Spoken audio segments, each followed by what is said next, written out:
To connect to third-party FM accessories, you'll need to replace the SONNET battery pack cover with the SONNET FM battery pack cover.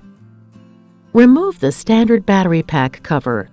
Make sure that the battery pack cover lock is in the unlocked position.